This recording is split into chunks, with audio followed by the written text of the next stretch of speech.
Olá, irmãos, que a paz de Deus, que excede todo o entendimento, domine nossos corações e sejamos agradecidos.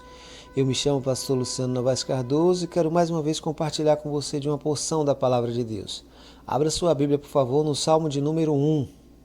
Salmo de número 1. Diz assim a Palavra de Deus: Bem-aventurado o homem que não anda no conselho dos ímpios, não se detém no caminho dos pecadores, nem se assenta na roda dos escarnecedores. Antes o seu prazer está na lei do Senhor, e na sua lei medita de dia e de noite. Ele é como a árvore plantada junto à corrente de águas, que no devido tempo dá o seu fruto, e cuja folhagem não murcha, e tudo quanto ele faz será bem sucedido. Os ímpios não são assim, são porém como a palha que o vento dispersa. Por isso os perversos não prevalecerão no juízo, nem os pecadores na congregação dos justos. Salmo de número 1. O tema da nossa meditação nesse dia é Tendo prazer na lei do Senhor. Este salmo foi composto para ser a introdução do saltério. Ele deixa claro a diferença entre aquele que obedece a Deus e aquele que não obedece, aquele que segue os seus princípios, os seus ensinamentos e aquele que vive distante desses ensinamentos.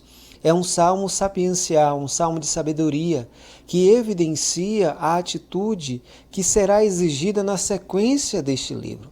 Este salmo começa com a felicidade do homem, mas do homem que toma algumas atitudes, com 3 negativas. Bem-aventurado o homem, não anda no conselho dos ímpios, não se detém no caminho dos pecadores, nem se assenta na roda dos escarnecedores. Ele toma 3 atitudes negativas, são atitudes que ele evita fazer. O Salmo já nos alerta que, se temos prazer na lei do Senhor, não podemos compactuar com uma vida ímpia. Não podemos andar segundo os preceitos dos homens maus, segundo os seus conselhos, nem permanecer no caminho dos pecadores, nem estarmos em associação com os escarnecedores, porque esses estão distantes da lei de Deus. Estes estão distantes do propósito de Deus. Por isso que precisamos entender que não podemos comungar com essas obras pecaminosas. Que consenso, nos diz Paulo, há entre as trevas e a luz. Se você anda nos preceitos de Deus, você não pode se deter nos caminhos dos pecadores, seguir os conselhos dos ímpios, nem se assentar na roda dos escarnecedores. É claro que no convívio social, no dia a dia, você vai ter contato com pessoas que vivem uma vida completamente distante do propósito de Deus. Mas você não pode, sob hipótese alguma, seguir a orientação destas pessoas, viver como estas pessoas vivem, se assentar na roda da zombaria e do escárnio das coisas de Deus.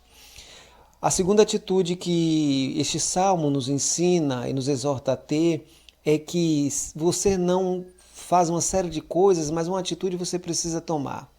Antes tem o seu prazer na lei do Senhor e na sua lei medita de dia e de noite.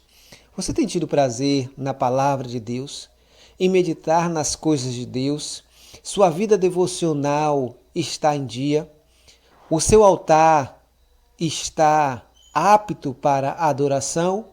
Ou você não tem prazer mais nas coisas de Deus? A frieza, o mundanismo, a carnalidade invadiram sua vida, que você não tem prazer em orar com os irmãos, em orar sozinho, em ler a Bíblia sozinho, em ouvir um louvor, em ouvir uma mensagem, em ir ao culto cultuar.